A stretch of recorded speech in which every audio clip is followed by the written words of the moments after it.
Welcome to the Terrible Podcast with your hosts from SteelersDepot.com, where you can find all your latest and greatest Steelers news. It's Dave Bryan and Alex Kozora, always lit, talking Steelers. And now, here's Dave and Alex.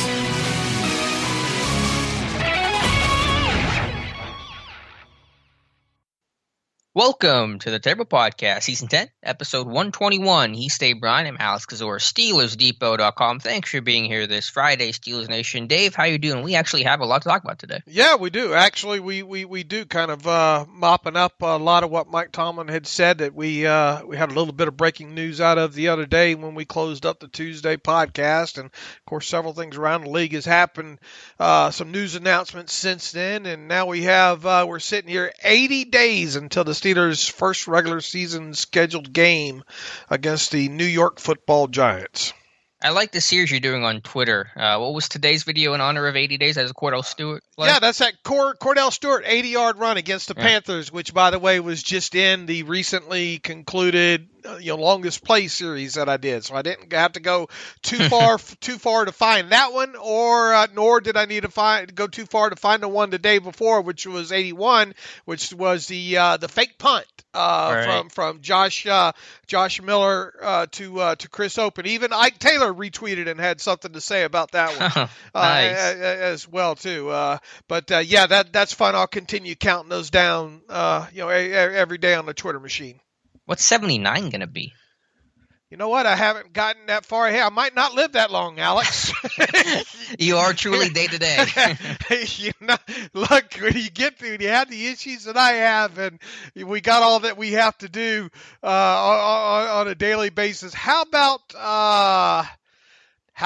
something from last year? How about can I interest you in something from last year? A James Washington touchdown, perhaps? How about a Devlin Hodges to James Washington 79-yard touchdown against the Cincinnati Bengals there? So, I like it.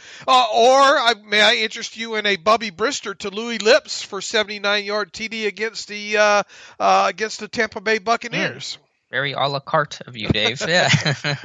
All right. Speaking of things that I think you're going to get to tomorrow, I'm confident in that, Dave. What I'm not confident in, and what is now a 0% chance of happening, is the 2020 Hall of Fame game that has been canceled this year. The NFL and Hall of Fame announced that yesterday morning. They have also postponed the enshrinements that would, of course, include Bill Cowher, Troy Polamalu, and Donnie Shell to next year. So Steelers Cowboys will actually play the Hall of Fame game next year, so everything just getting basically pushed back 1 year. But now officially, no Hall of Fame game, no Hall of Fame in 2020, and that is probably just the beginning of preseason / summer activities the NFL is going to have to cancel. Yeah, I mean, what can you say? We kind of saw this coming. I think it's unfortunately the right move. We've been talking about how they were probably going to have to make a decision on this thing by the 1st of July.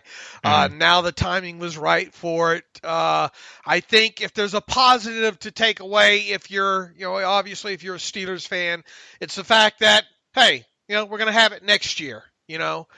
Same two teams, going to be an extra preseason game. We think, as long as they keep the same format there, with the 4 preseason games, we'll have the Hall of Fame game. We'll have the enshrinement ceremonies. Now you'll have 2020 class and 2021 class.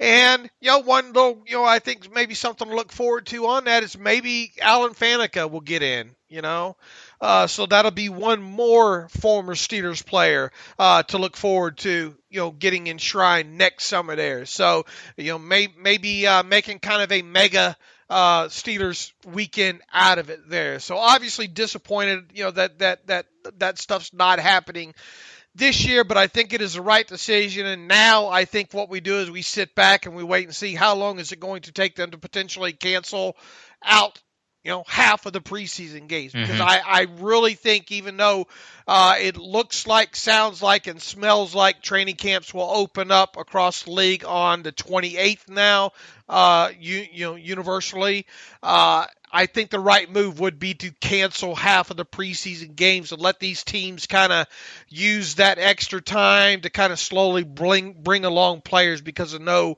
offseason program.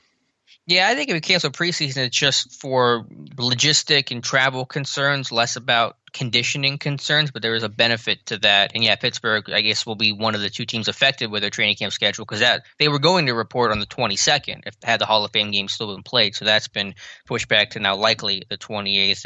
And beyond that, as we sit here today, the NFL is trying to at least act like everything else is normal. Training camp is supposed to start on time. So they haven't even ruled out fans for the regular season, but it is hard to see at least the rest of the preseason acting as normal and on schedule right now. So we'll see. We'll keep you updated, but I'm with you. I think ultimately there is a reduction in preseason games, if not an outright cancellation of preseason games this summer. Yes, and we are starting to slowly learn about some of these conversations that the NFL and the NFLPA are having. I guess the owners specifically right now, and the early report yesterday was that training camps should open on time, and that may even see some fans at some of the preseason games, right? Well, the report was basically, and nothing's concrete and everything's fluid and so much can change in a week, much less a month, but that it could vary basically state to state. And in places like Pittsburgh, for example, where COVID cases are pretty low and things are in relatively good shape, you could have fans there. In places where maybe Florida, Texas, Arizona, who knows, they may not have fans. So it's basically just going to be based on your own situation, state and local officials deciding if fans will be there. Again, that is not set in stone. We'll see. It's all subject to change, of course. But that has been the current presumption, although the NFL did vote and passed that the first 6 to 8 rows of seating in stadiums will be tarped off to keep, I guess, fans and players a little bit further apart, and the teams can sell advertising on those tarps to try to recoup some of that lost revenue. So we know that much right now. So can we get a Steelers Depot tarp at Heinz Field or something? Yeah, that might be a little bit out of the budget there. But color, I want you to take a good look at my shocked face right now. But in all seriousness, they are going to do everything in their power to make sure that they can try to recoup some income out of this. I am not shocked one bit to learn that roping off however many rows and tarping them up and putting ads on those babies to sell them right away. When the dust clears, don't be surprised if they earn more for those seats than they would if they had paying bodies in them. And that's just continues to go back to what I've said throughout this thing. If you're worried about the NFL losing a lot of revenue, this year, they're going to do everything in their power to make sure that does not happen. Now, will there be lost revenue? Yes, I think inevitably there will be, but they are going to try to lessen that load as much as they can. And this is just one of the ways that they're going to go about doing it. I joked on Twitter. I joked on Twitter that before this thing's over with, if they need to, these NFL uniforms are going to look like NASCAR cars, Yeah, and you're going to have Ben Roethlisberger post game saying, well, the Iron City Light Permane Brothers offense was running good. Heinz offense was running good today, especially in the red zone. And I'd like to thank Mike Tomlin and the crew for keeping us out there on the short grass and anything they can to get revenue in this thing, they're going to do. And I say that half jokingly because I'm not convinced that something like that might not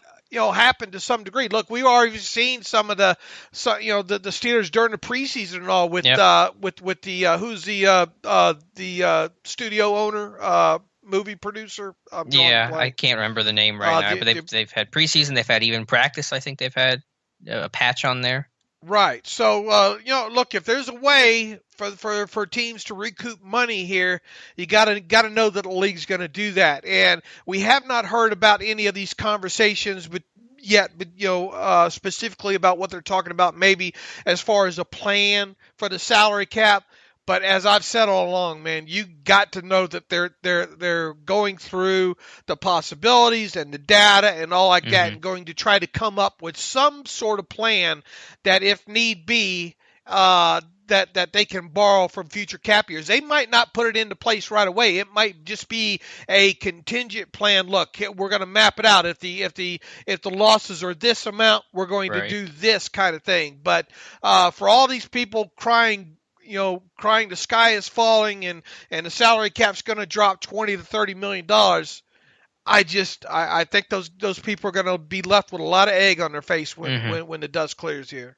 I'm with you. I don't think the cap's going to drop off. I worry about stagnation, though. We've talked about this before, and stagnation can be almost as bad as the cap dropping just because contracts go up, your cap doesn't go up, it screws up your plans, and you have to adjust and still make some difficult decisions. But that's all, as you said, a ways away. You can't project anything concretely right now because you just don't know what's going to happen. And the NFL, I think, will eventually be able to figure it out because that's what their business model kind of needs them to do. Right, and they still have time. Right. I mean, we just talked at the top of the show. Look, it's 80 days, and to some degree, that's not that long, but I mean, that's almost 3 months on top of it.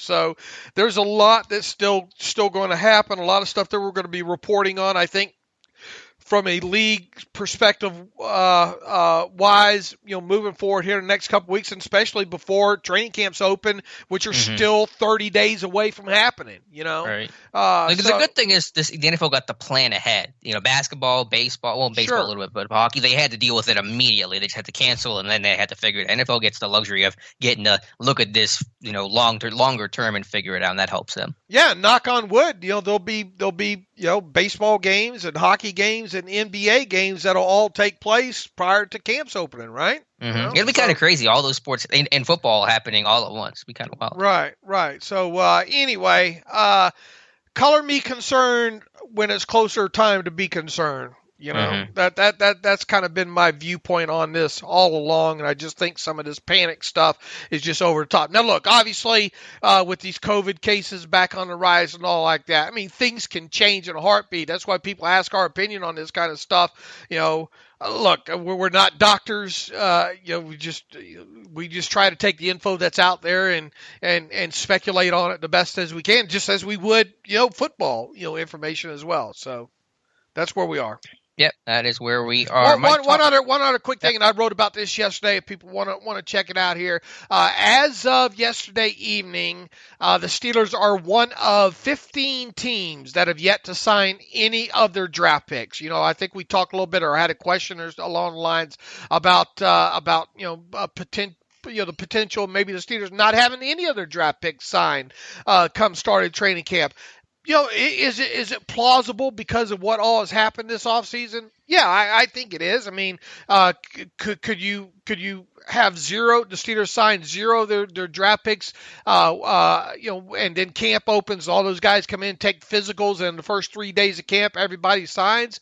I think that's plausible as well too. But they are not alone right now because they are one of 15 teams around the NFL that has not signed any of their draft picks as of yet. And I think this is obviously related to fallout from the coronavirus pandemic and teams obviously not being able to get some of these guys in to get physicals and yada yada. But really, and I laid out all kind of the projected contracts of all 6 of the Steelers draft picks here. The highest selected player they have was 49th overall, and that, of course, is Chase Claypool. Now, the higher you get up in that top 50, the more room you have kind of negotiation, I think, for some of that offset language and stuff like that. But with him being really right there on the cusp of 50, I don't see him having much to really negotiate at all. So thus, once because these contracts are all slotted and all, once they get these guys in there to go through the process of signing them, it's all going to just go very, very quickly there. So That's where they stand league-wide. I don't know what to tell people, whether or not, they're going to get some signed before training camp, all signed before training camp, really uncharted territory here overall. But I guarantee that once the process happens, it's not going to take long to get these 6 guys inked to their 4-year deals. Exactly. Even if they wait a day to get these guys in the building in Pittsburgh to get their physical, it's really moot. If it happens a day before camp, a day in the camp, you're not really missing a whole lot. Real quick, Dave, you give us a quick cap class. You used the word offset. We talked about that in the last podcast. I'm sure some people don't know what offset language is. Can you explain how that works and why that's important in some of these negotiations? Yeah, it's how much a team is on the hook for should the contract should the contract be terminated and another team decide to sign the player afterwards, kind of deal. So offset language is basically guaranteed money offsets that another team would have to pick up versus the original team. Okay, and we've seen some issues of teams and usually higher draft picks, first-round picks, have to negotiate how much that offset would be, and that can be one of the few sticking points in some of these rookie contracts that are otherwise slotted. Yeah, let's see. I'm trying to find this particularly. Let's see. Trying to find a good definition for you as to put it into better terms. No, I think you said it well, though. Yeah, it's the which here it is. This particularly pertains to offset language, which allows teams to recover guaranteed money in the event a player were cut and signed elsewhere during the life of the deal, and when and how a player receives bonus payments. Those are some of the negotiation things. Bonus payments, structure, and offset language. There you go. And for Pittsburgh, again, won't be really much of a concern with them not having a incredibly high draft pick this year. All right, Dave, Mike Tomlin talked to the media, I think, right as we were finishing up Tuesday's podcast. We had mentioned briefly about him and some comments. He talked to the media on a Zoom call, and I want to first start, though, just to circle back to the coronavirus stuff, because Mike Tomlin said two Pittsburgh Steelers, unnamed, have tested positive for the coronavirus. Tomlin said, quote, "We've had two positive tests, but it's been guys that are obviously not in our facility. They've been through the appropriate protocol, and they are back to work." And I'm talking about dating all the way back to the spring of this thing. So these players seem to be healthy, fully recovered. This happened some time ago. This is not a recent thing, not a current thing. So very happy to hear that both those players are healthy and fully recovered. And obviously, unless a player volunteers the information because of OSHA and all like that, we're not going to hear in private or not OSHA. HIPAA laws, privacy because of related to that. We're probably not going to find out who those players are. It doesn't really matter. The fact of the matter is it happened during the spring. Those players, according to Tomlin, are fully recovered, and it's probably not shocking that the Steelers had a couple players, especially some of these guys out there, some of these workouts taking place, and not only with their own teammates, but across the league, you see several guys getting together and, life for the most part for some of these younger kids. Not a lot of quarantining going on, I guess you could say, overall. So it's probably not surprising that at least a couple tested positive there. So just keep your fingers crossed that's limited moving forward. Now the league, I think, is discussing some sort of possible, COVID, list, I guess, should something happen during the regular season here. So we'll have to wait and see what more of the details are on that and how that ultimately plays out. Yeah, my concern and fear is that these numbers are going to spike when players get together. Everyone's in this enclosed space, and we're seeing that already in college football, in baseball. The NFL cases have started to rise. I think at least 10 teams now, including the Steelers, have had at least one positive case. So I don't think these numbers are going to get smaller as they get closer together and as we get towards the start of the regular season. Unfortunately, that's just going to be a reality the NFL has to deal with, and those things you mentioned, a COVID list of sorts, are probably going to be things it's at least going to have to entertain. Right. Now, I know there's other players talking about not sure they want to play. Malcolm Jenkins, I think, was on CNN talking about something like that. And look, I guess technically we'll have to see what the NFLPA agrees to. I mean, I can't see any players not playing, because of this. I could see some. But I mean, I think there is a possibility of it happening. Would you just use the NFI, non-football injury list for that? Would you need a separate list for that?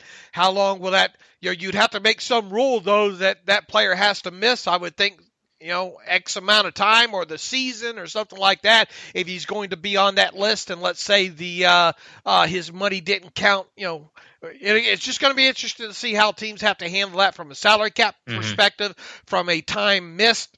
Because if you give a team any kind of a loophole in any sort of rule like that, they'll figure out a way to use it to their advantage and maybe use it as an injured reserve list and all. Does a player have to kind of sign off and say, look, I'm not going to play? And once they get put on that list, I don't think they should be able to come back halfway through the season and say, I want to play, Yeah, these are going to be decisions that league's going to have to make and think on the fly here. So we'll see.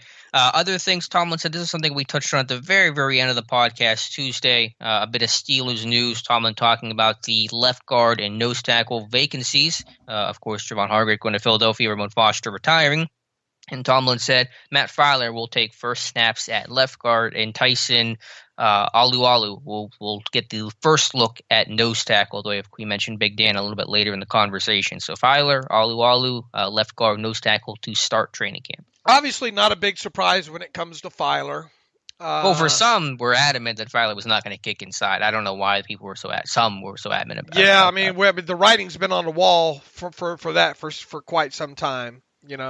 So that's less surprising than and look, the Alu news isn't that surprising overall, but we do have a new leader in the clubhouse now. So I forgot about that. I've been adamant this offseason about saying, look, okay, we've heard maybe Chris Wormley can play it, maybe Tyson Alualu can play it. Who's going to be that guy? But until we had heard something out of somebody's mouth, you had to take the viewpoint, at least I did, that it's Dan McCullers until we hear something here. Now, and I think Matthew wrote this up on the site, and I agree with it, and I'm glad he did. What kind of shot is this at Daniel McCullers now? Indictment, if you will. I think it's a pretty big one. It would have been one thing for Mike Tomlin to come out and say, Dan's going to get first snaps there, but Tyson's going to be right there on his heels, kind of thing to kind of fire him up, because to me this is, and Mike Tomlin's a master at using the media, as motivation on some of these guys. But this far into Daniel McCullers' career, he shouldn't need this kind of motivation from Mike Tomlin, right? Sure. So I think this is a huge indictment, and this is a little bit bigger surprise / story than what it actually is. I think just from the standpoint that we know Tyson Alualu is ahead of Daniel McCullers. Which in theory probably isn't a huge deal, but it's something that it's another piece of the puzzle that we really didn't know about a couple weeks ago.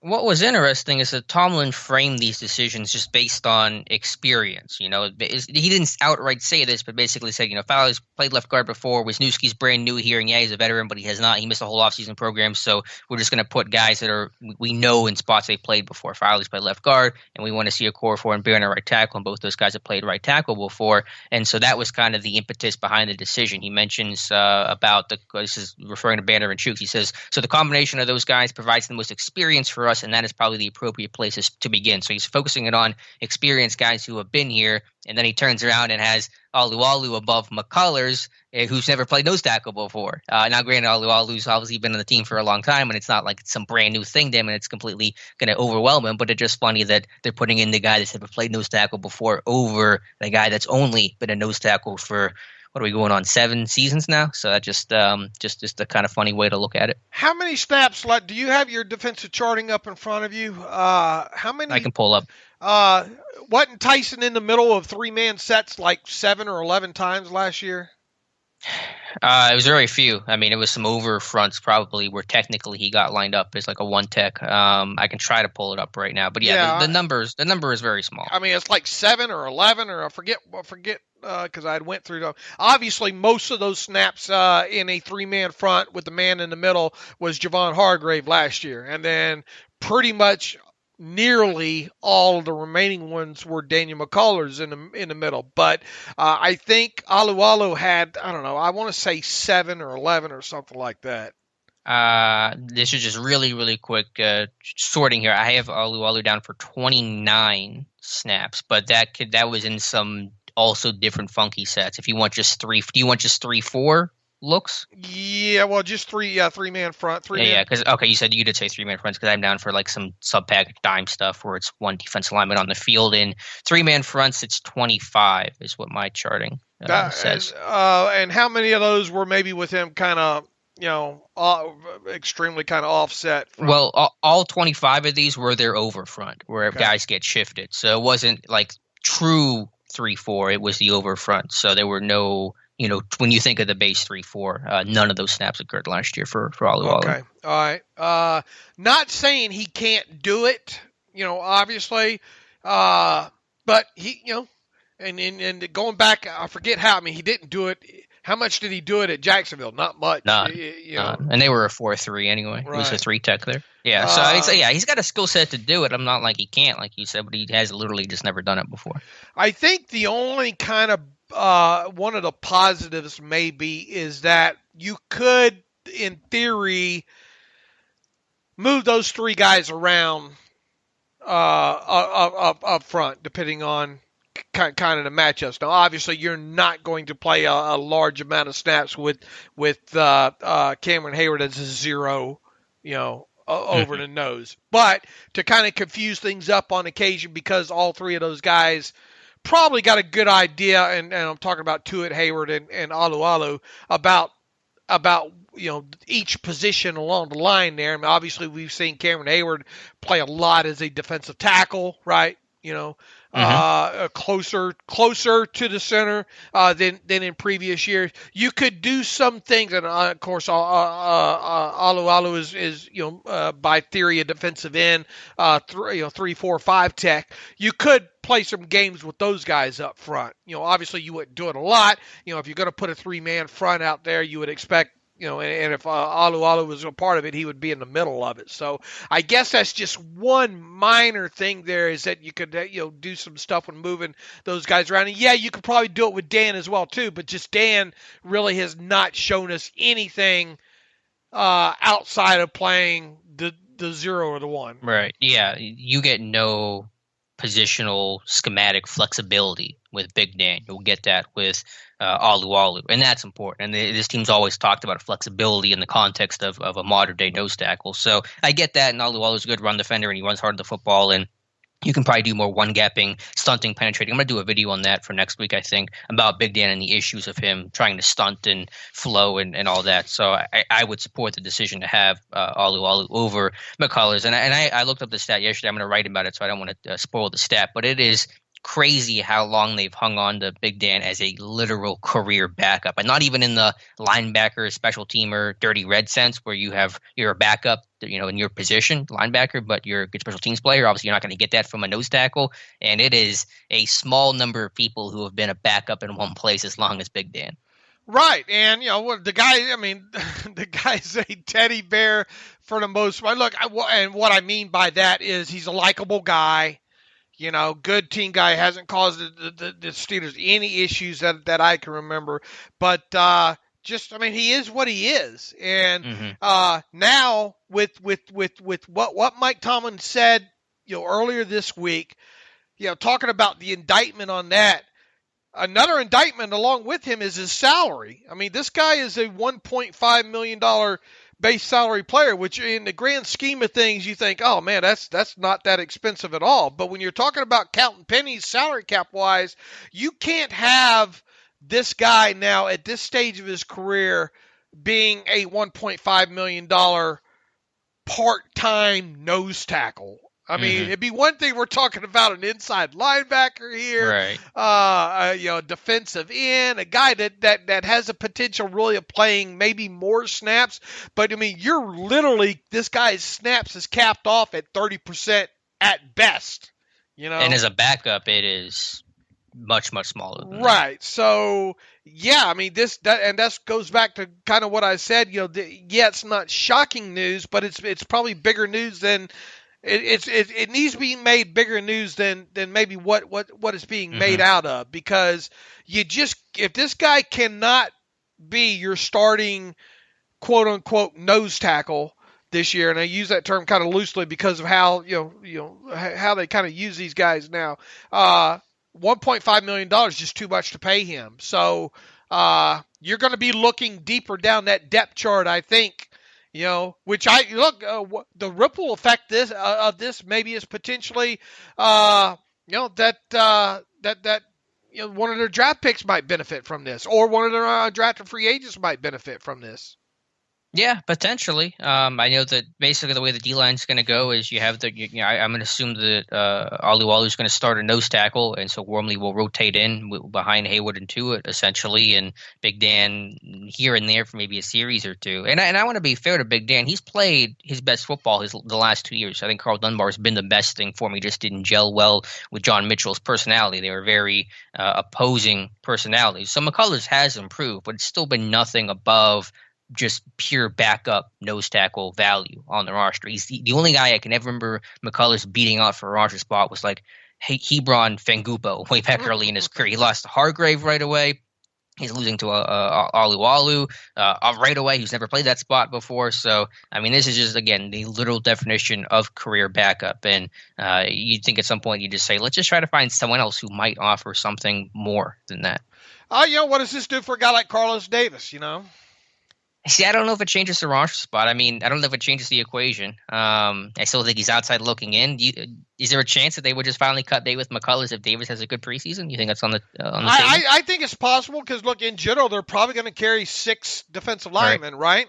Yep. And I mean, if Dan can't win the starting spot, But it hasn't stopped him before. He's always just made it as that last dude on the bus. Now keep in mind too, maybe something helping Dan here is the fact that you're going to have those potential couple of floating game day spots on top of it. But you would think one of them might go to an offensive lineman, right? Sure. But it's going to be interesting to see how that plays out there. I mean, you're either looking at a special teamer, an offensive lineman, or maybe a defensive lineman. I think in theory with a couple of those extra rotating spots there. So, could you essentially maybe only keep 5 defensive linemen because of having maybe the ability to rotate one of these, the 6th one up and down from a practice squad? Maybe, maybe. But, all in all, I guess what I'm getting at, we'll have to obviously see how the bottom end of the depth chart. And look, I mean, it's obviously hurting these younger nose tackles, defensive tackles, if you will, by not having this offseason program and all. So that puts them even further behind the 8 ball. But you have to, I think, slightly leave the door ajar. The fact that maybe one of these kids does perform well. I mean, look, Carlos Davis seems like an incredibly smart kid. He's talked already about how he's had to play up and down the defensive line. At Nebraska there. Maybe he can catch on to this moving train real quick, and if so, once again, that one, if I'm looking at this thing and I'm trying to pinch my pennies and I'm looking at Dan McCullers at best being my backup nose tackle, and not being much of an option as a sub package backup guy either, and he's got that $1.5 million price tag next to his name, look, if he survives this offseason, man, look, he's already lasted 2 more off seasons than I thought he would. Yeah. No, I'm with you. I'm leaving the front door ajar for Carlos Davis and company. I'm putting down a nice welcome home mat. I'm giving him a big plate of cookies on the other side. Like, I'm all for trying to find someone else. I don't know what will ultimately happen. I think McCullers, He's just been here and he'll continue to be here. And again, as you said, with these rookies having the challenge of losing an offseason is going to hurt them all the more. But I think Alu will be your week 1 starter at nose tackle. Where are you right now on yes or no? Dan McCullers makes the 53. I am yes, begrudgingly. Yeah, where was I on my 53, I think you had him on there. My 53-man roster seems like it happened like 8 months ago. I had him on there. I had him on there. Look, I mean, let's be honest. I mean, do either one of us think Isaiah Buggs can be that guy? As a nose tackle, no. He's not even mentioned in the conversation. Right. He can be a 3-tech. Right. Neither one of us have really been thinking that Wormley could do it, I suppose. I mean, if you didn't have, I guess what I'm getting at is if you didn't have McCullers, who would be the next guy up to Alu? You probably just wouldn't run a 3-4 if you had to do it mid-game. You just would punt. But to answer the question warmly, yes. I think so as well too. So, and if Wormley's going to give you more as a defensive end, at least you hope so, especially against a run with Wormley than Big Dan will. So, I don't know. I think you got to put a strong asterisk next to Daniel McCullers in his roster spot right now.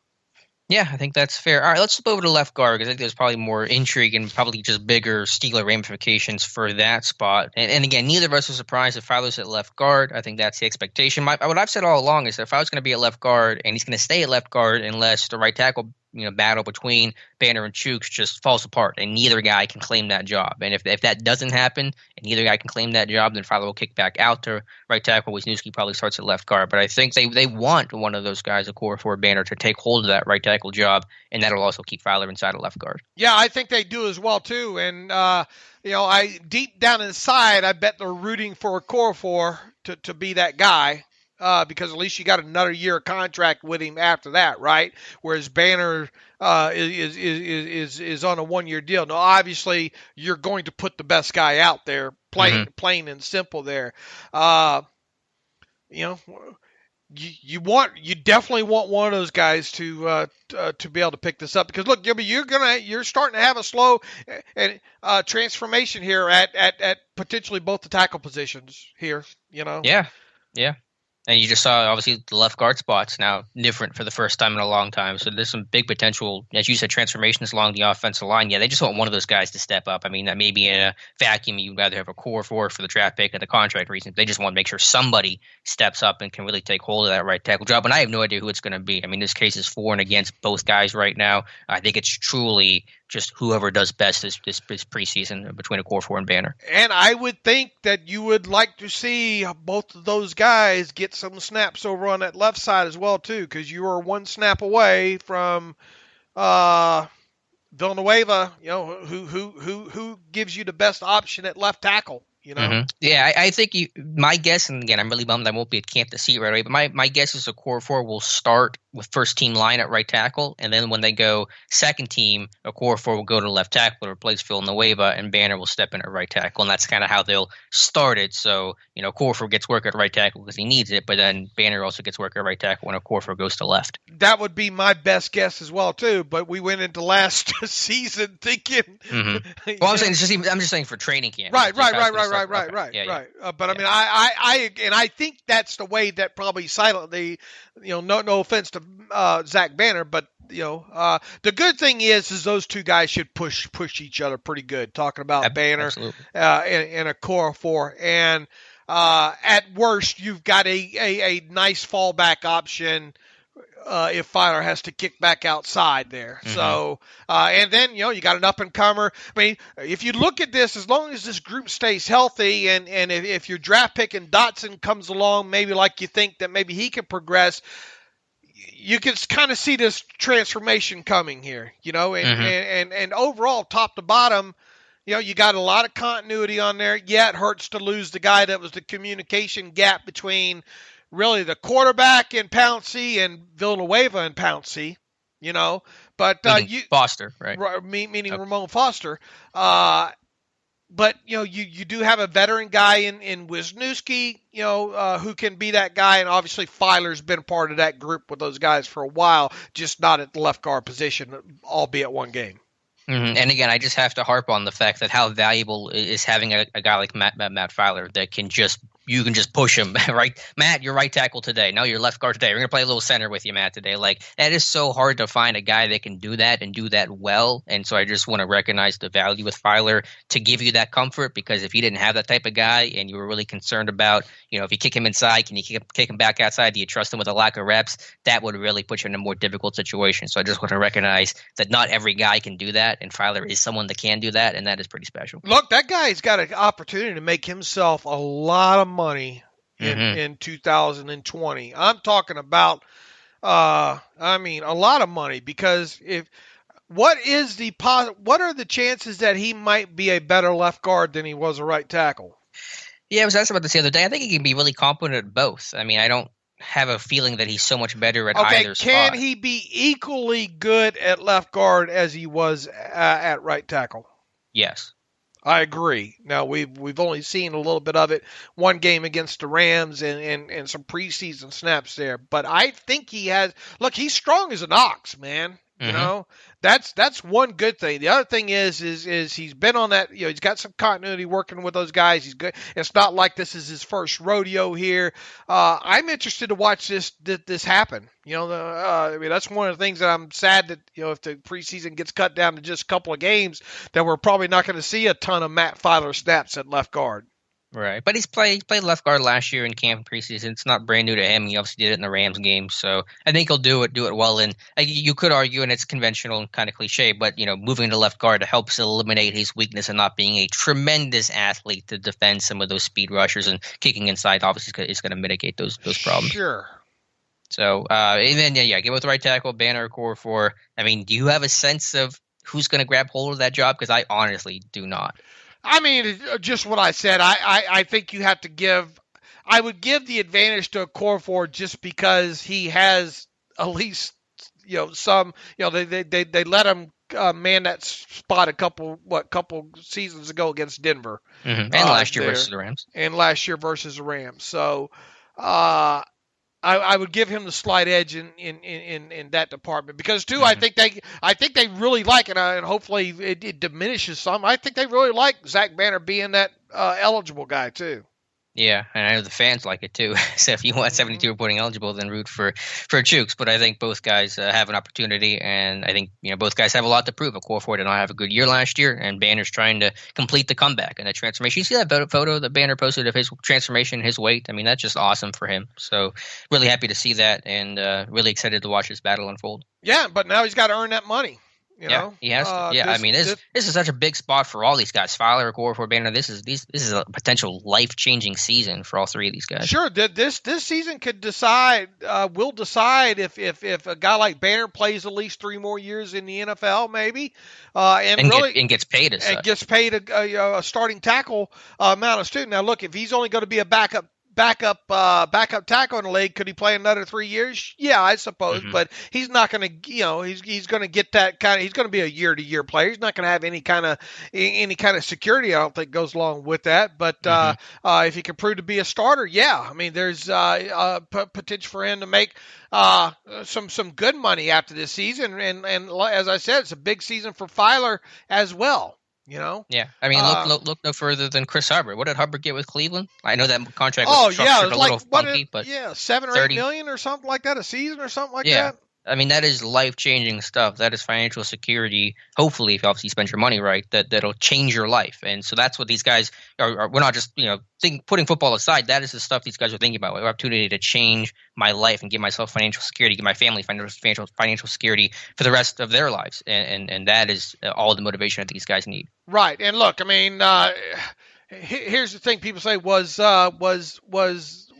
Chris Hubbard really worth that money that he got from Cleveland? Probably not. But in a league that's got a cap, that has a cash floor, where teams have got to spend the money, and really there's only X amount of players that can potentially start on an offensive line for you around the league. right spot, right time kind of thing. Yep. And really going to be kind of the same situation there potentially with a Banner and or a Matt Filer. I really don't expect, to be honest with you, I don't expect Matt Filer or Zach Banner to be part of this, to be part of the 2021 Steelers. Yeah, so it could be an audition for other teams. I hope that at least one of those guys can come back. But to answer your question, I think if you ask Chris Hubbard that question, was he worth it? A, I think he'd say yes, and B, he'd say, who cares? The checks cash all the same, whether or not I was worth it or not. And I know that's your point you're trying to make, is the offensive line talent is scarce, and teams will pay out the nose for it. Look, Hubbard surprised the hell out of me. You know? Kudos to him. Was he Pro Bowl caliber? No, but man, they, with all those games, during Gilbert's career that he had to miss and all like that, and of course Filer, picked up some of that slack too. It just goes to show you the Steelers have done a good job to be able to fill those holes with some undrafted free agents there, because I mean you had kind of a high draft pick involved in Marcus Gilbert there, and you got around it just the same. Mm-hmm. But the question is that, as you said, this line's kind of transforming itself, where its depth it's not that it's poor, but there's question marks. They don't have that, rock solid starting five. You know what your five's going to be, and then you have these undrafted guys behind. It's a little different field, this offensive line this year. What will the offensive line be better or worse than? And look, last year's so kind of hard, so hard to kind of evaluate. People want to evaluate and say, man, the offensive line was trash last year. Well, you had so many variables involved too. Yeah, I mean, it's just better. At the quarterback and all. Right. I mean, is losing Foster a big deal? I think more so from a continuity, leadership, communication aspect, because even Foster wasn't the same Ramon Foster last year. Yeah, but he wasn't bad. I'm not concerned about the drop off between Foster and Filer. I think if anything, there could be a potential upgrade there. But there is that concern about what happens at right tackle. Is there a drop off there? But to answer the question, I think it'll probably be better just because of all the reasons you mentioned. You have a healthier James Conner, hopefully a healthier running game. Of course, a healthy Ben and what he can offer and help you out in protection situations, put the line in the right spots, give you more answers, more flexibility. That's huge. Sean Surratt being in his second year as full-time offensive line coach, all of those factors combined, I think, probably means you're going to be a little bit better. Okay, Mike Tomlin was nice enough to deliver those couple of nuggets, talking points. Anything else from Tomlin? I feel like I was missing. I can search. Anything else, Tomlin, I was missing? I had it pulled up here in one of these 80 tabs. Here, let me see if I can find out what else Tomlin told us here. Tomlin said he feels really good about Heinz Field as training camp. Tomlin's a good optimist. I wish I had his optimism sometimes about just life in general. Yeah, he feels really good about Heinz Field as a venue for training camp. Talking about the space that they have. He says he's even learned a few things that stadium has that he. That made me laugh so much. He's been here since 2007. He's like, oh, Heinz Field has a little kitchen. I would insert a Spinal Tap reference here, but it would just go right on over your head there. It would. Let's see. There was some angst during virtual offseason over lack of physical reps. I get that. I mean, you lose 900 to 1,000 snaps. That's fairly significant. But the good thing is so did the other teams there. He talked about the organization will support thoughtful protest, including kneeling. I think that's kind of yet to be determined. How that's going to play out. He talked about medical experts and how he technically still hasn't seen Big Ben do anything yet, but he likes all the scuttlebutt that's out there about it, and really hard not to at this point with all the reports. Ben looks fantastic. He does. Yeah, I mean, he looks in good shape, and I think he's talking about himself. He did cardio. He didn't rest in the offseason the way that he would in off seasons past when he was sore and tired from playing an entire season. So the dude looks in I think probably better shape, not the best shape of his life. I'm not going to give you that cliche, but better shape this year than he was last year. He's hopeful about a state of season as someone who is a part. He's hopeful about the state of a season as someone who is part of that process. Obviously, being in the competition committee and all like that. Obviously, Mike Tomlin knows a lot more than what he has told us so far. He's probably been a part of a lot of good conversations. If Mike Tomlin is hopeful about the state of the season right now, we should be hopeful about the state of the season as well, I guess is what I'm getting at there.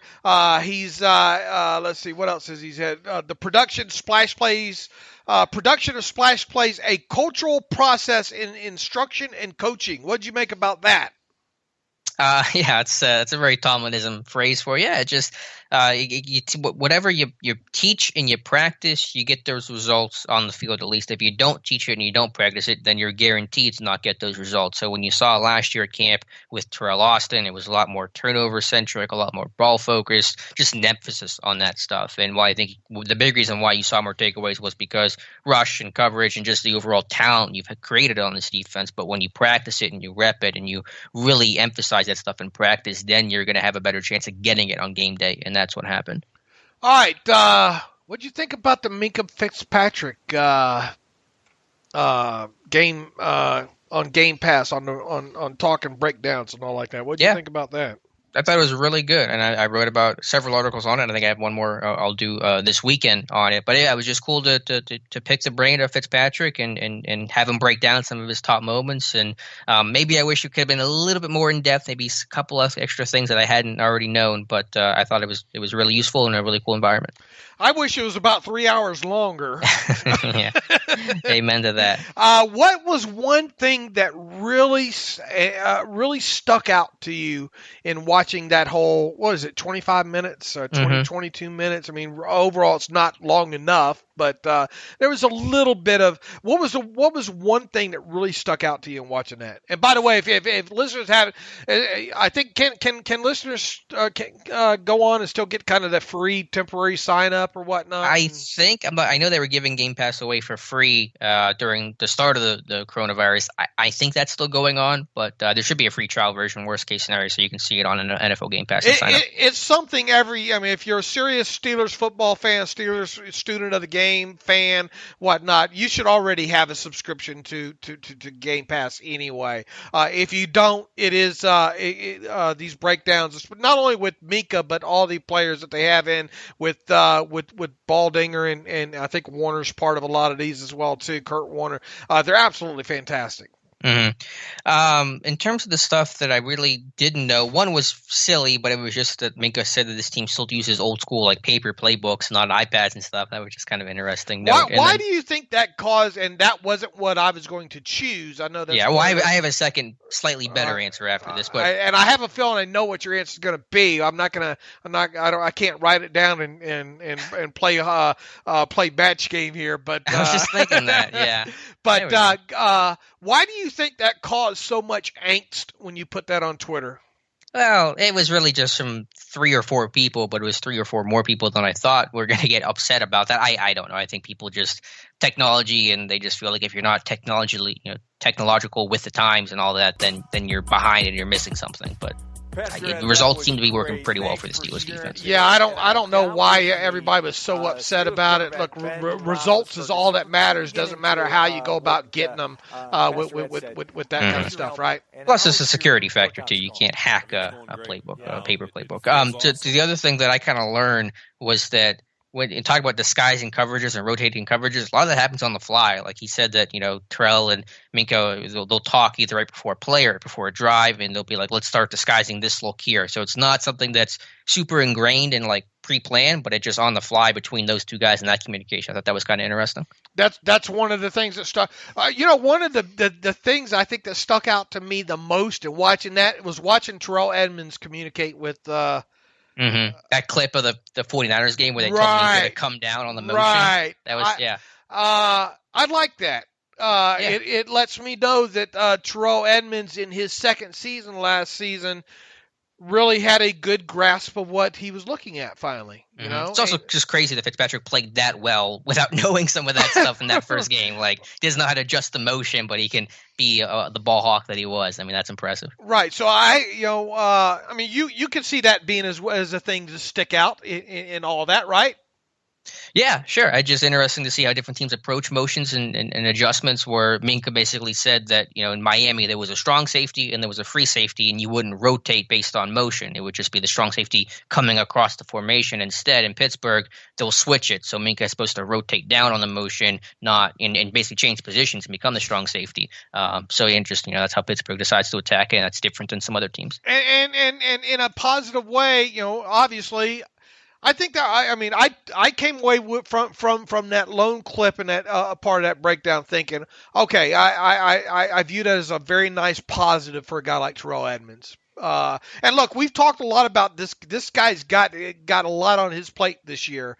Him and Minkah both. Minkah obviously you hope is going to be able to pick up where he left off last season, and there's no reason to think of it with him kind of being blind for half of that season. Now, he did say, I think Minkah in that talk with Baldinger, I think around the Dolphins game, right, was when he said that he really had a good idea of what was going on at about that time. But even so, you're talking about, you have to really think as a totality.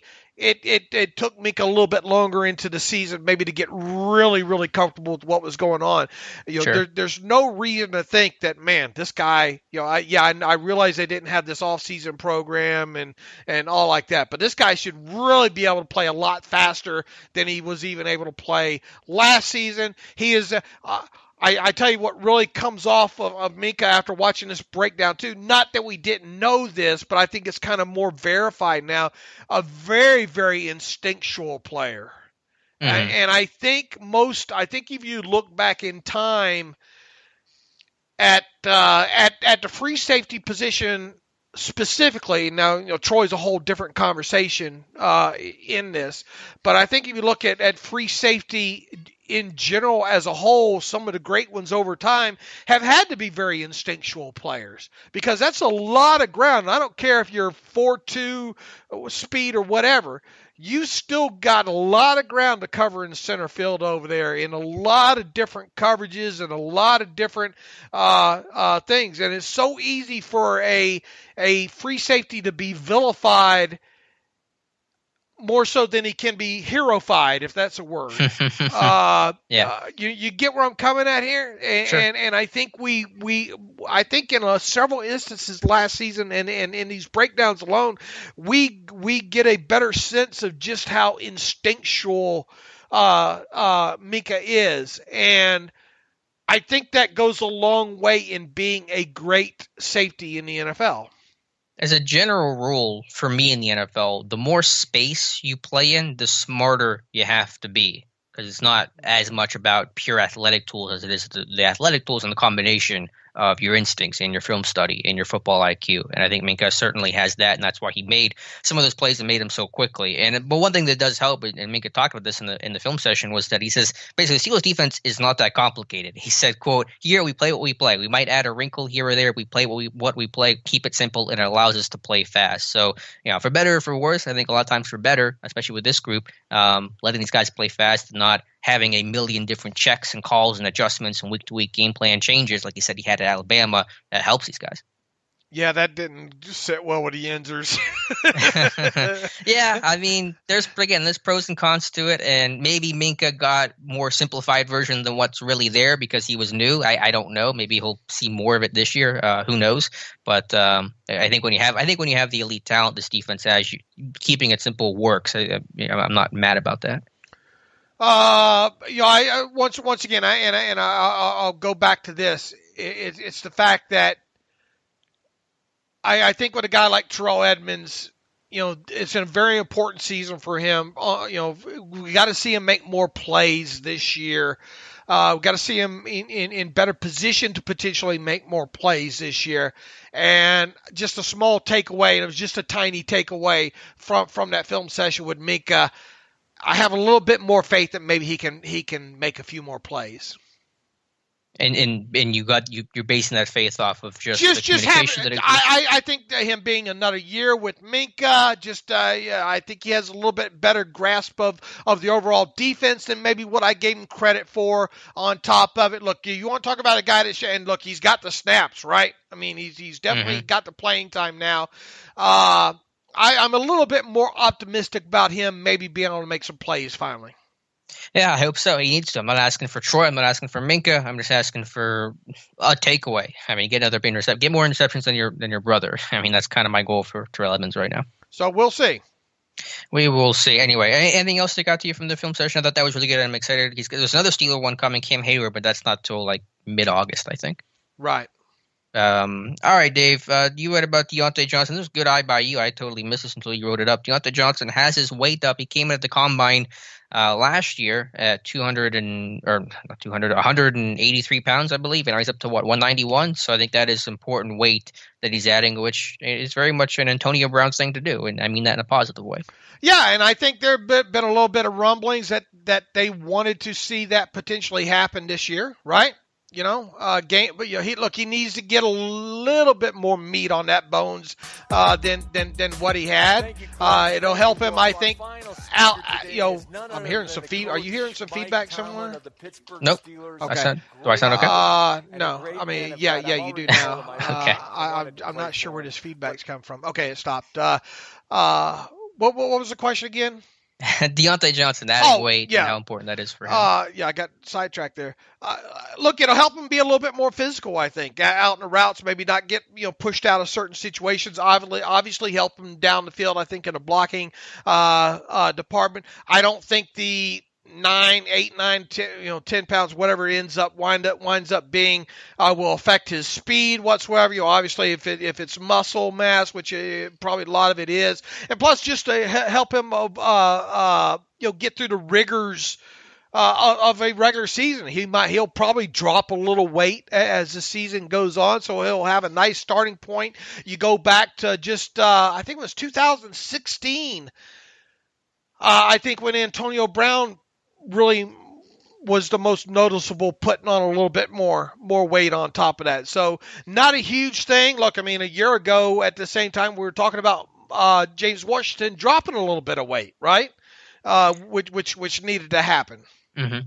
Yeah, it's just important to, for all the reasons you said, to get stronger, to handle the rigors of a full season better. And yeah, AB came into the league like at 185, I think, and he got out to as much as 198 at one point in his Steelers career, I think back in 2016. So that's important. And so I was happy to see that for Diontae Johnson. And you've continued to do your contextualization on his rookie. I think you're about halfway through. Have you had any other major takeaways from what you've looked at? No, and they ran that jet sweep with him, kind of to pitch forward a little bit more than what I remember during the first half. He's got like 3 or 4 receptions that were him basically in the backfield. Was that from the Bengals game, or was that other non-Bengals game stuff? They bust out the whole Wildcat. They were just kind of running that. Well, one of them was Wildcat. There were a couple of others early in the season. I think I've tabulated about 3 or 4 of those in totality. So you'll see another because you'll kind of see that Buffalo game because he was in the backfield in that play.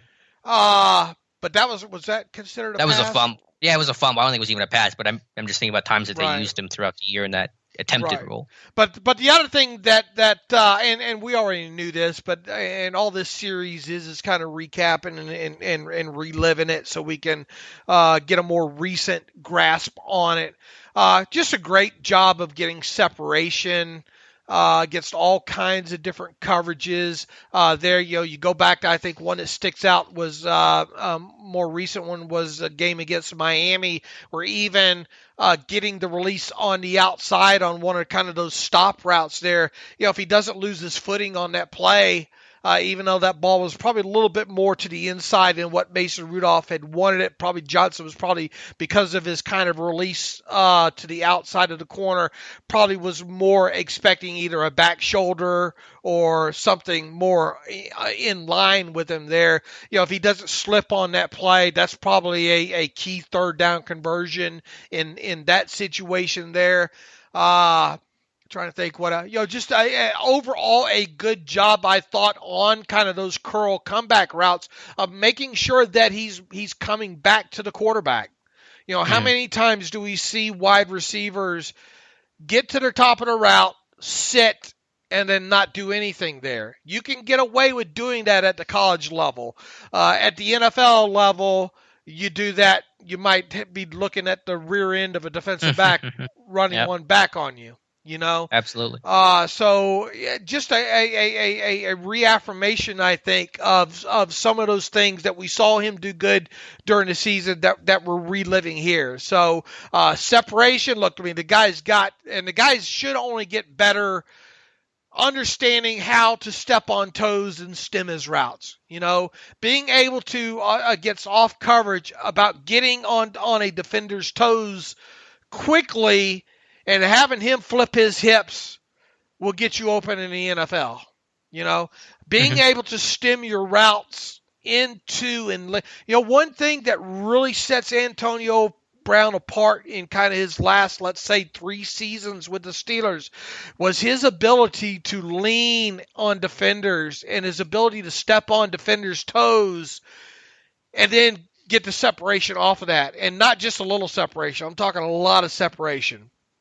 That is what really sets apart some of these route runners at the NFL level here. And I think with this more with this additional weight, him becoming a better route runner, hopefully as he progresses, all those things we should start seeing manifest themselves starting this season. Because look, teams are going to have a better idea who he is defensively moving forward as well too. So yeah, I'm about halfway through that, and it's fun going back and looking at all of his targets.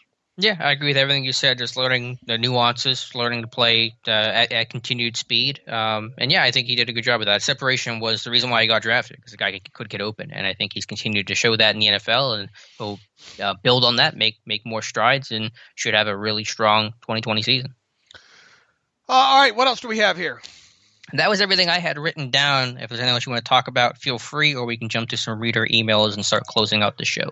La Confora, Jason, that is, predicted that only one of Smith-Schuster or James Conner will bounce back in 2020. He went with Smith-Schuster, not surprisingly.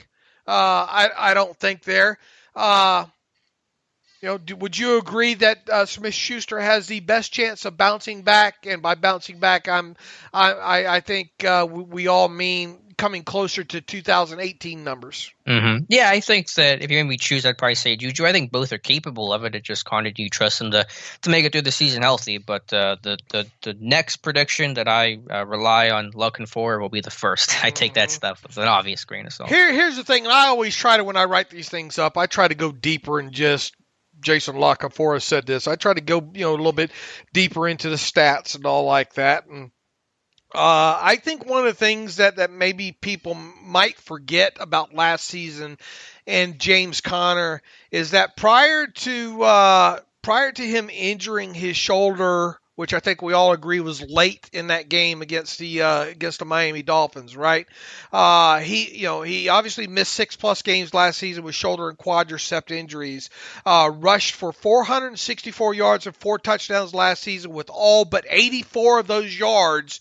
I mean, it just goes to tell you, boy, he was just that shoulder did him in for. All but 84 of those yards came in the Steelers' first 7 games of the season. Conner also had registered 29 receptions for 236 yards and another 2 touchdowns prior to injuring his shoulder in Week 8. In short, he was on pace to come close to matching his 1,470 total yards from scrimmage that he produced during his 2018 Pro Bowl season prior to suffering his shoulder injury. And that was with, Ben only playing 6 quarters of football there. So he was on pace. I mean, it was literally on pace to have a little over 1,400 yards from scrimmage last season come the end of that Miami Dolphins game. Now, obviously, yeah, ifs and buts for candies and nuts, and if these guys could stay healthy, it'd be Christmas every day. But I think a lot of people lose sight of the fact that he was on pace to have a 2018-like season. Now, would he have if he had stayed healthy? I think odds are probably good that he probably wouldn't have, But who knows? He had done it up until the Dolphins game right there. Obviously, this is a huge, huge season for him. If this guy stays healthy, can he put up 1,400 yards from scrimmage and have 8, 9, 10, 12 touchdowns? Sure, absolutely. Overall, we've talked about this, I think, earlier in the offseason, Alex. 1,000 yards rushing isn't what 1,000 yards rushing. Yeah, it's 60 yards a game. Isn't what it used to be. And really, totality-wise, 1,500 yards from scrimmage for a back isn't asking all that terribly much, right? Mm-hmm. Right, but it just usually shows that you are available for at least 14 games, for example. And if he does that, he'll play well. And you're right, to the broader point, and I've said this before, I think we forget how good and talented Connor is because we always focus on the injury component. And it's fair to talk about that, and that's a big concern. I'm not downplaying that, but I do want to recognize how talented of a back he is. And I think from a pure talent standpoint, he is right around top 10 in the league, maybe even a little higher. From a playtime feature back / everything when it comes to him, he should get the opportunities to at least have a 1,400-yard season, I think, if he stays healthy. So, that's the big thing with him. And look, do we expect him to have a contract before this season starts? No. I think, in a word, he has said as much as well, too, in some of these interviews. He's got a lot to prove. If he can stay healthy and be that guy this year, and by healthy, I mean, can he at least play in 14 games, Mm-hmm. And be healthy in those 14 games. I know that's that's loose, but I think the Browns, he played in the Browns game last year. He wasn't healthy. 5 snaps and he bowed out. So he got registered for the game, but yeah, he was not healthy and really was not available. Right, and you look at a couple other games too. He really wasn't healthy in. He after the injury, he just was never healthy the rest of the season after the Dolphins. Right, none of those snaps, in my opinion, mean squat. Agreed.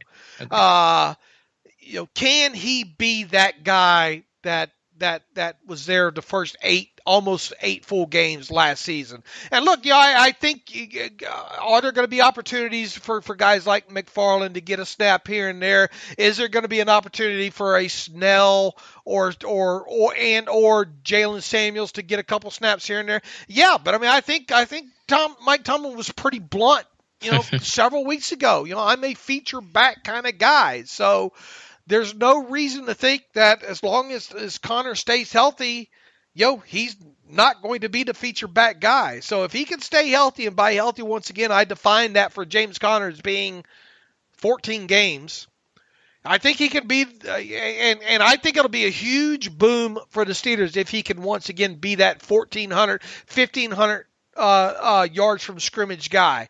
I think it's a good sign if that happens. Now, will he? Mm-hmm. Who knows? It's hard to be super confident about that. He's played 14 games once in his career. That was his rookie year when he barely played and ended the year with a torn MCL. But to the point of will he be given the opportunity to be that feature back and have that productive, successful season, I agree wholeheartedly. And Juju, look, I know it's a lot of ifs here, but you could go around the NFL and pick out key components of guys that maybe did not live up to potential last season. And, those guys probably had some injuries with them on top of it there. Look, you get a guy, and here's where my biggest kind of takeaway from what Jason Lockenfora wrote. He doesn't seem all that confident in the Steelers offense being all that. Just as a big takeaway here, he says, you betcha, but the additions at tight end will force teams to roll off of Juju a bit. We know this guy, great chemistry with Ben, and I expect him to post numbers in line with a number 1 wide receiver in 2020. He says that about Juju, but he turns around in his defense of talking about Connor and why he thinks it'll be more of a fallback for him.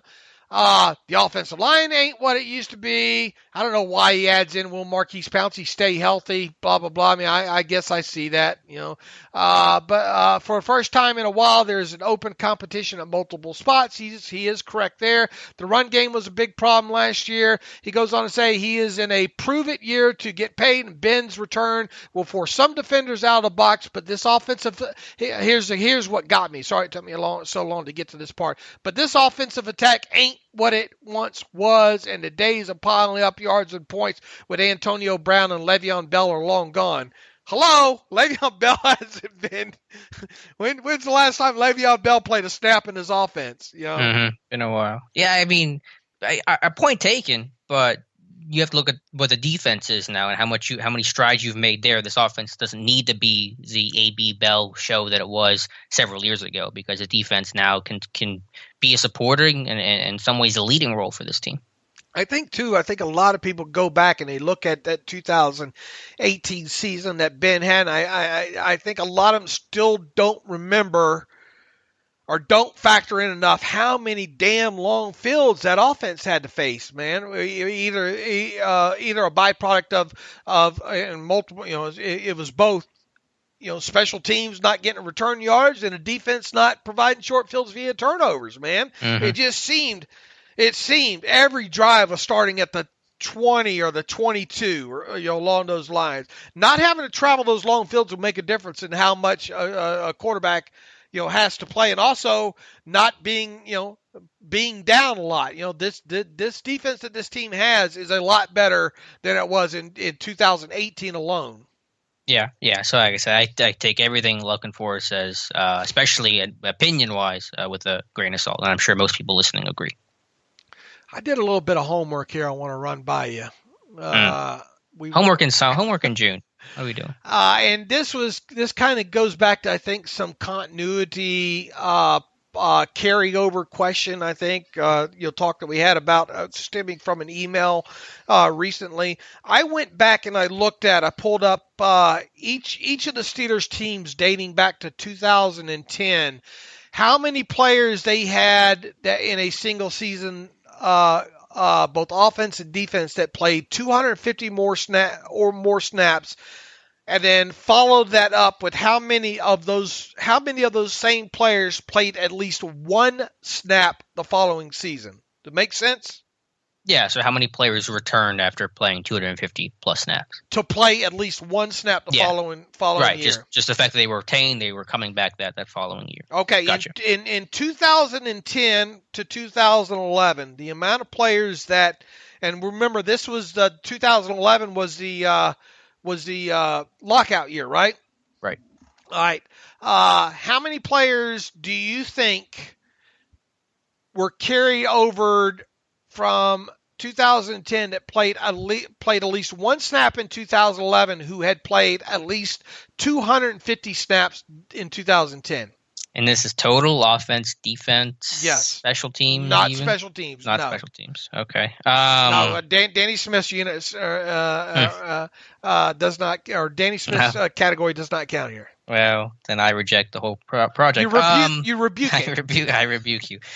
I don't know. I mean, I'd be just guessing right now. 30? You're close. Right. And really this, I think, let me see, was this the high mark? Actually, this was the high mark that was tied once even. 27. Okay.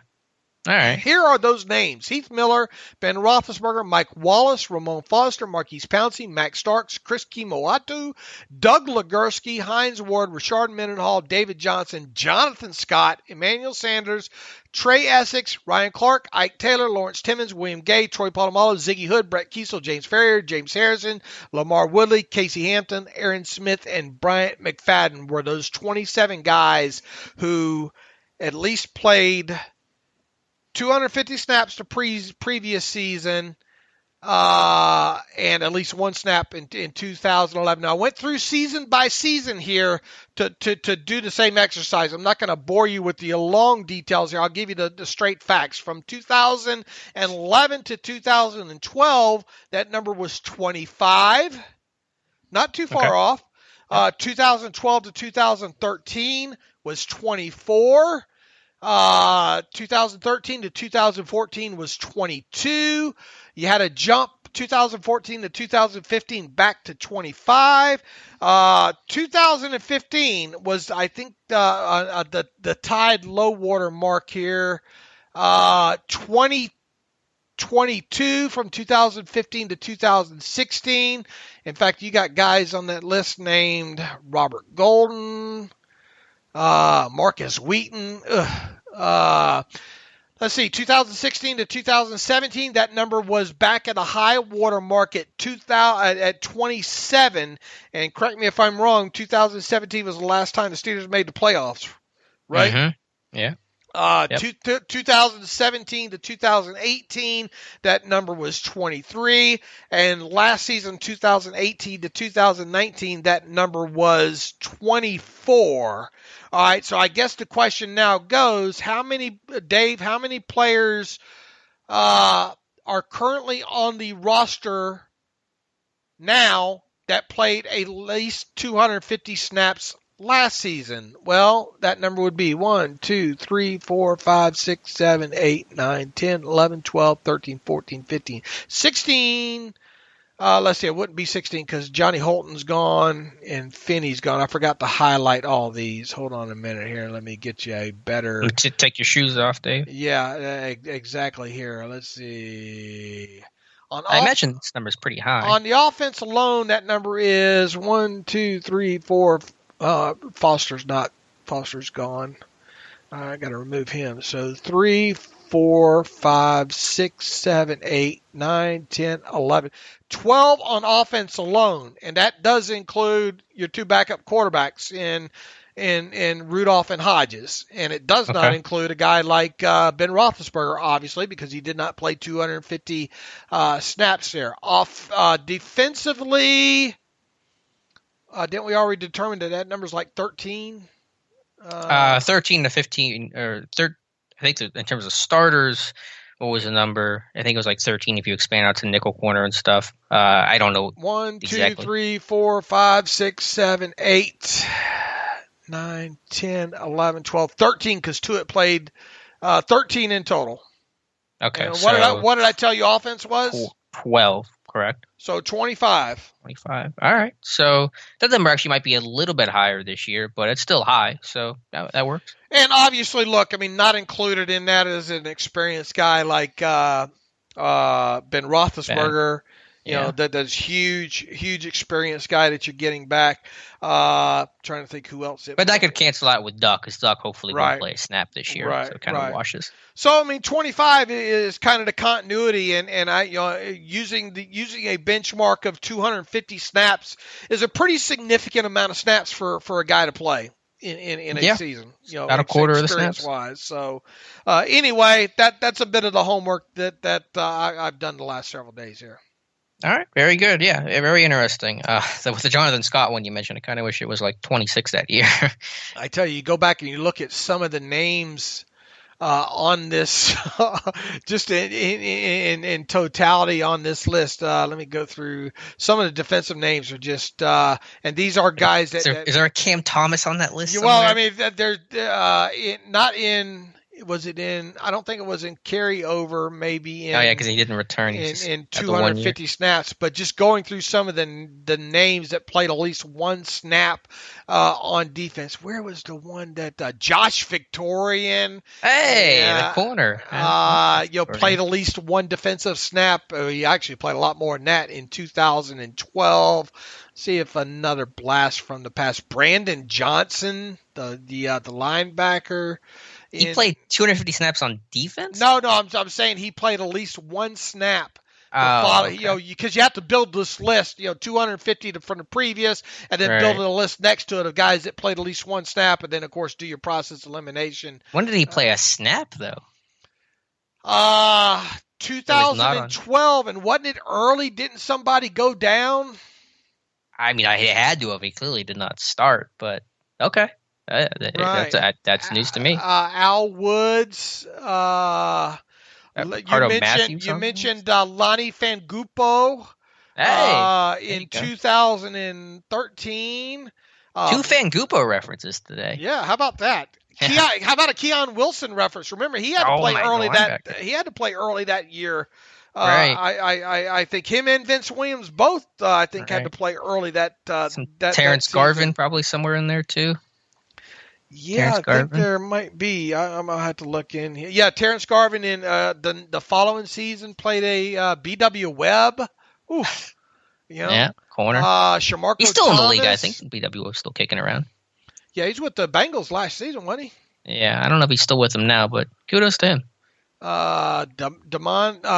Damon Cromartie Smith, Brian Arnfelt. There's a blast from the past for you there. But anyway, I'm just rambling here. I remember the day Arnfelt NFL career ended. He was running second string the one day in camp. Next day, you just didn't see him at all. He just never practiced again. He got in someone's doghouse real quick, apparently. All right, shall we get to some emails here? Yeah, let's do it. All right, Michael Carlson. Hey, guys, I wonder if you could give an update on Ryan Shazier's current role with the Steelers. Have they given him a staff position, or are we sadly not going to be seeing him with the team anymore? If Dave wants to comment, maybe you could explain the idea of years tolling on a contract. I never understood that concept. Go ahead and talk about that. Well, he's on the reserve retired list right now, not as necessarily a proclamation that he's ending his career, but I think it was just a procedural thing the team really felt like was the best thing to do. As far as I know, he'll just have the same role he's occupied since his injury, where he'll be working kind of as a little bit of scouting, a little bit of coaching, a little bit of just that. I mean, I don't want to say liaison, but just someone that can relate to coaches and players and talk to young guys like Devin Bush. I mean, you saw at camp last year, Ryan Shazier and Devin Bush were almost always together, and I'm sure that was a big benefit. So just working in that role in terms of tolling and all those things. I know it's been a lot of confusion. We've had a back and forth earlier in the offseason, but I'll let you handle any topic there. Yeah, and I've been right on all these situations. I still don't think you were right about that.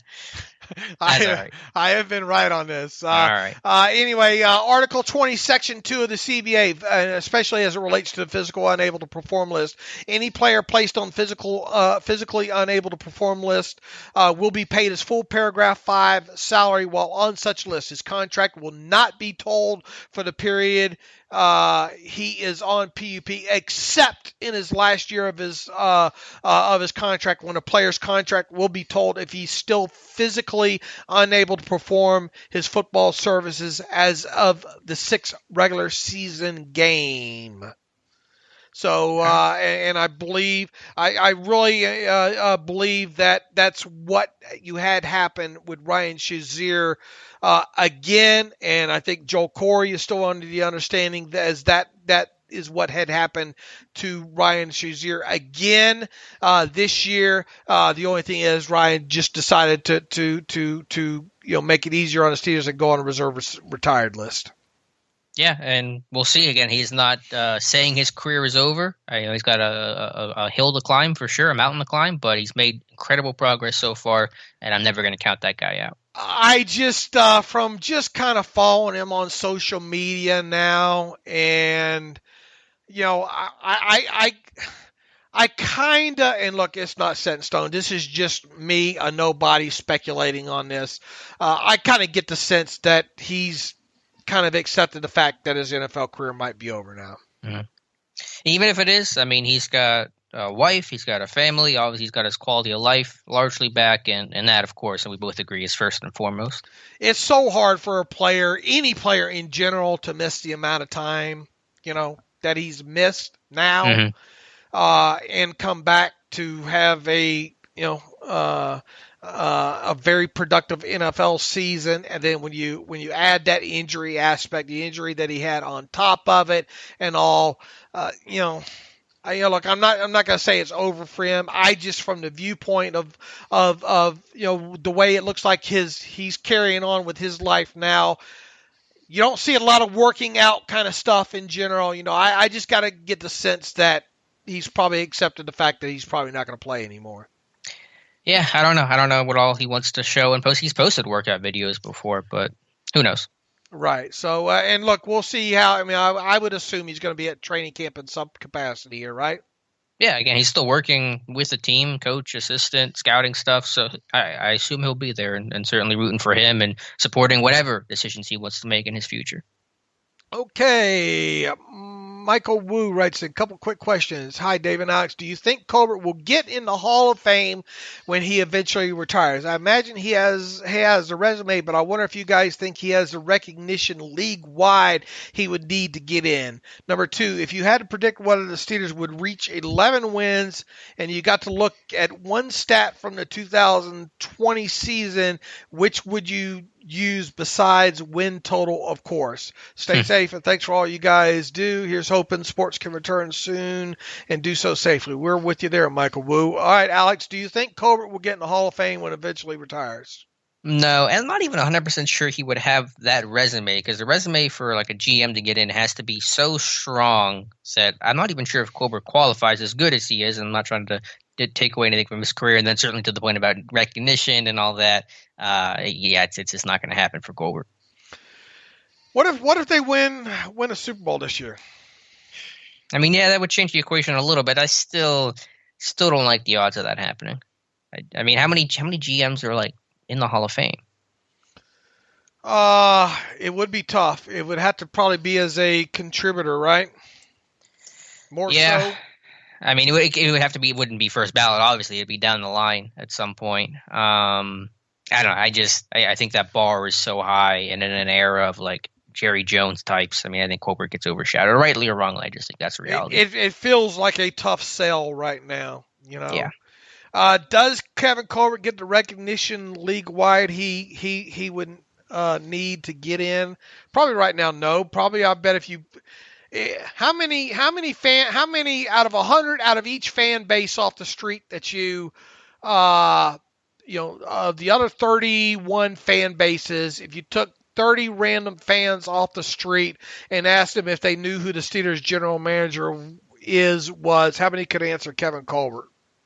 Probably not a lot, right? One or two. I mean, maybe if you said Kevin Colbert is the GM of, they could tell you the Steelers, but if they had come up with a name off the top, probably very few. Right. And how often is Kevin Colbert talked about in general circles? Not very often. I imagine there is a lot of respect in the league's inner circle for Colbert, and just being in one place for 20 years now is a unicorn in today's day and age. But in terms of the national, conventional media, TV, and all that, there's very little recognition. Here's a great question from Michael Wu. This is the second part, and you know which way I'm going with it. I'm more curious to see which way you're going to go with it. If you had to predict whether the Steelers would reach 11 wins and got to only look at one stat from the 2020 season, to use to guess whether or not they got 11 or more wins, which would you use besides obviously looking at the win total? Yeah, I already know which way you're going. Your defensive. What is that? Well, really, my full answer to that to figure out whether or not they got to 11 or more wins would be to look at the differential of the differential of the net yards per passing attempt stat. Mm-hmm. That's a good one. Because look, if you got a low enough, if you give me a defense that can post a defensive adjusted net yards per passing attempt stat of like say 5.1 or lower, and an offense that can at least give me a 6.5 offensive number, I'm going to tell you that team probably won at least 11 games. Yeah. Yeah, because I think that's the differential. You give me a team that's got a differential of, let's say, 1.5 or more, with the defense being under 6. There's probably a good chance that team won 10 or 11 games or more. It's probably the best stat because it combines offense and defense in the one stat. I'll be less of a nerd than you and just say red zone offense. If you can just, as soon as red zone offense gets back to good levels, I'm already working the assumption the defense will be at least relatively strong, similar to last year, won't fall apart. And if you have a strong red zone offense, that probably means the bench stayed healthy the whole year, played well, you put up points with the defense playing like it is, you're probably winning a lot of games. So I'll go simpler and just say red zone offense percentage. I wonder what the correlation is between offensive. That's why I think this is a good question here, because it makes your mind go down different avenues here. What do you think the correlation is between X? What would the low watermark be on red zone conversion percentage versus teams teams getting at least, let's say, 11 wins? Mm-hmm. Yeah, the correlation might not be as strong because some teams might have really good offenses and crap defenses. But I think in Pittsburgh's case, when you know that their defense should play well, and it's an assumption, of course, but I'm going to work with it here. And if you can give me the offensive number for the red zone production, then I think I can kind of build off that. So in a vacuum, it may not be a strong correlation for Pittsburgh. I think there would be a correlation, at least this year. Okay. Because, like 2 years ago, well, yeah, because 2 years ago they were the number one red zone offense, and they still missed the playoffs because their defense sucked. There you go. But I think in this case with this team, assuming this defense plays well, you give me a red zone offense that's top 5. How do you not make the playoffs in that situation? Jelani Suleiman writes in, love the show. I, along with many others, have high expectations for this defense, and I certainly think they will be an elite unit. However, one area I would say that I'm still concerned about is up the middle with Alu slated to be the starting nose tackle as of right now, which from now to week 1 could change. If you guys had to guess who will be the starting nose tackle in base defense week 1, who would it be? Options can be either someone currently on the roster or a free agent. As always, thank you for your time. Keep up the great work. Look, we talked about this earlier in the show. Right now, I think Alu's got to be he's overtaken. Big Dan missed a putt. Yeah, he double bogeyed, and he's got the green jacket. Yeah, I think it's Alu. Right now, I'm going to continue to hold out hope that the Jets do something with Big Daddy Steve. And you hope that hope is cutting him. Yeah, basically. Yeah, I mean, people are building these outlandish. Look, I'm gonna be pretty blunt here. Any of these other blogs or sites out here or media building lists for Steelers or potential free agents that they might go after, they're silly. They're stupid. That was very okay. That was less kind. Okay. Why it's not going to happen? All right. Now, might they go out and maybe trade for a guy or whatnot, or as Alex and I talked about, an Obi Melo Fonwu show up because of injuries or whatnot? Yeah, something like that can happen. But some of these names that you see floating around on some of these stupid lists, and that's what they are just that. Now, could a guy potentially get cut? Maybe that's on another team and be a low dollar salary ad, a guy like Steve McClendon. I mean, is that a little far-fetched? Yeah, tiny degree. But I mean, if Steve McClendon got cut tomorrow, you got to tell me you have to think the Steelers might be on the horn with him, right? Yeah, I think so. The question is just, do you trade for him potentially? Is there even a possibility of that? Maybe. I mean, it wouldn't shock me. Well, you would definitely have a lot of the the preseason to look at first. I mean, you're going to have a lot of time, hopefully, to look at a guy like Alu to see if he can be that guy in the middle. Sure. I mean, almost all of Colbert's summer deals have come like the third week of August, so it's not going to happen anytime super soon. Right. Look, and am I advocating bringing Big Steve back at whatever his number is now? What is it? What is his number right now? Well, if you brought McClendon back, who I'm cutting to make room for him, I'm getting $1.5 million real quick. Yeah, you could easily accommodate that. I think.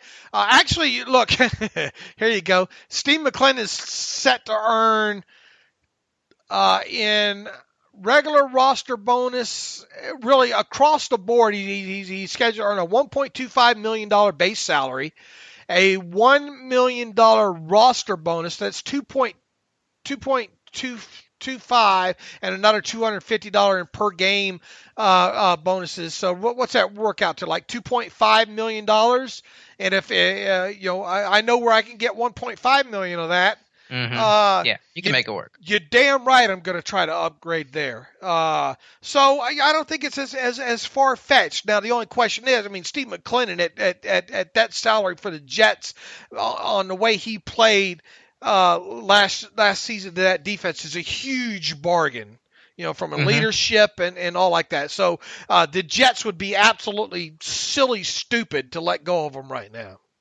Yeah, but they're a mess. I mean, who knows what that relationship was like with Adam Gase, and if they were to trade Jamal Adams hypothetically, and that just kind of like punting the season if they're willing to trade Adams, which I don't know if they are, but if they are, then they're sure as heck willing to trade away Steve McClendon. I mean, is Steve worth a 6 for one? Yeah. For a rental for one season, I say he is. Yeah. Is he worth a 5th? I mean, the Steelers seem to think that you just fits grow on trees. Yeah, worm leaf and that. Yeah, I would start. I would hopefully, if I give up a 6 for McClendon, would I do that? I probably would. Would you give up a 5th? Yeah, it starts getting a little rich because this is like a 1-year thing for a guy who, again, is not going to play a whole lot of snaps. I think I wouldn't go higher than a 6. You know what? Based on their history and their history alone, I'd slap down a 5th in a heartbeat. And normally I wouldn't. Normally I'd hold a little bit more value, I think, on a 5th. But damn it, they just, that's like getting 2 pieces of bubble gum in the pack of the baseball cards to me now. That's what Kevin Colbert's basically told us when it comes to the 5th. Have you ever opened up a pack of baseball cards and got gum in them? Are you old enough to even experience such? Yeah, I don't think I had that kind of joy in my life. We used to have these convenience stores called, and I don't know if how prevalent they were across the country. They were called Little General, Lil, Little General. Nope, no idea. Convenience stores in the South, or especially where I grew up at, and obviously had one in walking distance to where I was. And you grew up in Mayberry, right? No. If Mayberry had a west side, yeah, okay. You're on the other side of town in Mayberry. Yeah, if Mayberry had a west side, yeah, that's the side that I grew up on there. But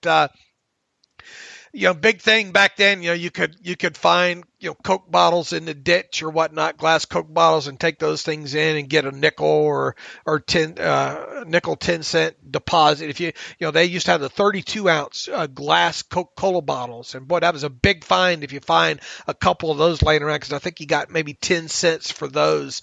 Take them back to any store, convenience store, and those. So we would spend early portion of the day walking the streets and the ditches or whatnot, A, looking for Coke bottles, and B, looking for cigarette butts that we could smoke, and all like that. Then you get enough of those and you walk up to the convenience store and cash those in, and baseball cards and an icy. You get a pack of baseball cards and an icy for like 45 cents. So and obviously you open up a pack of baseball cards, get a piece of gum in there as well too. So anyway, I don't know where I was going with that, but I think I'd throw a 5th at Steve McClendon for one final season. No in shape of this defensive line right now. I see you in trade negotiations. Joe Douglas just being like, Dave, are we doing the Steeler or not? You're talking about Mayberry. Yeah. Talking about growing up. I mean, we'll see. I think I would entertain it. But as you said, as Colbert always does, as a team always does, you go into camp, you see what your roster is, you see what injuries happen.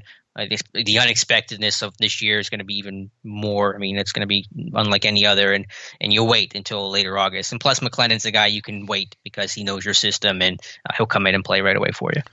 I'm sorry I went down that rabbit hole somehow, but that's all right. Shannon Long writes in, I'm watching old broadcast on NFL Gamepass. I had forgotten how loaded the 2010 Steelers wide receiver corps was with Hines Ward, Mike Wallace, Antonio Brown, Emmanuel Sanders, Antoine Randall, and Arnaz Battle as a top special teams guy. One glaring difference between the potential of that group and the current team is the lack of veteran wide receiver, either as a mentor or a valid producer. Do you think the team could look to bring in a veteran receiver still at this point? Obviously, it would have to be for the minimum, but would having a veteran as the 5th or 6th receiver be an upgrade over whichever young receivers are penciled in right now? If they did bring in a veteran who do you think would lean to a more special teams heavy guy, or someone who could play more of a role in the offense? Thank you, Shannon Long.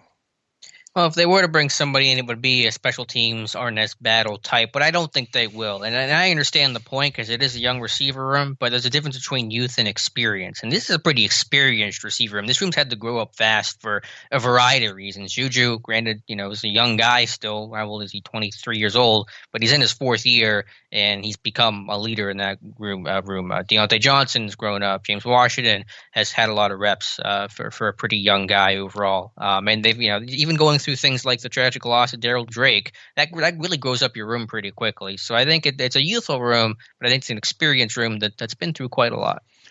I don't think I could have said it better. In fact, I know I couldn't. Great job with that. We talk about when we looked at my play series, we talk about the shortest, longest play. This is a old young group. Yeah. So to speak. I mean, look, Juju's still young, but man, look at the amount of snaps that he's played. James Washington played a lot of snaps last year. Albeit most of them, unfortunately not with Ben, but he had to grow up and he understands what's going on in that room now. Diontae played a lot more snaps than what I imagined him playing. He learned a lot about physical conditioning and what it takes to the rigors of an NFL season, and we'll see what happens with Ryan Switzer. That's a guy that's been around the block now a few times in a lot of different training camps, has some experience there. This isn't, I'm not so concerned about needing a Jericho Cotchery type in there. Was Jericho Cotchery great for that room when they got him? Absolutely, he was. But I just don't think that they need that this year.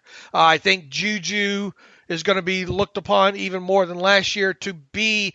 I thought some of the sideline conversations Juju had with Diontae were absolutely fantastic last season. Right. And then, of course, you have Ben, who is a leader of that group working with the receivers. And so that presence will be very helpful as well. So, yeah, I understand the point because it is a young room on paper. But in terms of experience and what this group collectively has been through, I think they're pretty mature for their point in their career. And if they did have to bring in a guy more experienced now at this point, it's because, something bad has happened, I think. And I'm not so convinced that guy would have to have special teams ability, because if whoever you're bringing in, you're probably bringing in because you need some wide receiver help at this point. True. Fair point. So that's where I am on that. Let's see. I know on paper it probably doesn't look all that sexy, but if these guys can stay healthy, along with having Ben back, there should be some production out of this group. Yeah, give me the young, talented group than the older, untalented group. All right, I think we hit it here, Alex, right at about the almost 2-hour mark, too. So not a minute too soon. So we was able to fill up a lot of airtime today, thanks to what the team gave us this past week. We will get back at it on Tuesday. What will we be talking about, do you think? I have no idea, but hopefully we have some more news for you guys, and we'll let you know on Tuesday. I don't know. I'll have we'll be continuing our series probably and talk about that stuff a little bit. Tell people what we do on Monday night. Yeah, we have our Monday YouTube live stream over on my YouTube channel. You can just search my name, Alex Kozora, and you'll find it there. Dave and I do a live stream from 7 to 8 p.m. Eastern Time, answering any and all of your Steelers questions. I know, Dave, you have also now archived that to the podcast. So wherever you're listening to this terrible podcast, you can also listen to an archive of the Steelers Depot live stream. It's also posted on SteelersDepot.com, probably either every Monday night or Tuesday morning. So I've had a good turnout last couple weeks doing some book giveaways. I did one last week. We'll do one, I think, this upcoming Monday, and that'll be a whole lot of fun. We will indeed give away another copy of James Conner's new book during the Monday night live stream as well. In the meantime, if you will follow me on Twitter at Steelers Depot, follow Alex Kozora on Twitter at Alex_Kozora, follow the show at Terrible Podcast, email the show, theterriblepodcast@gmail.com. If you like what we do and you want to donate to the cause during the off season here, please go to SteelersDepot.com, hit the donate button, upright navigational bar. That'll take you to PayPal so you can securely make a donation to us that way. Also, if you'd like an ad-free version of SteelersDepot.com, we have have, we get a couple of these a week, it seems like, and people love it. An ad-free version of SteelersDepot.com for $25 for 1 calendar year. That's all it takes. And you can click ad-free upright navigational bar at SteelersDepot.com to find out how to sign up for that. And if you have an email, send them to us, theterriblepodcast@gmail.com. We'll try to get to them. If we've missed some of your emails recently, resend them. And in the meantime, as always, thanks for listening to The Terrible Podcast with Dave and Alex.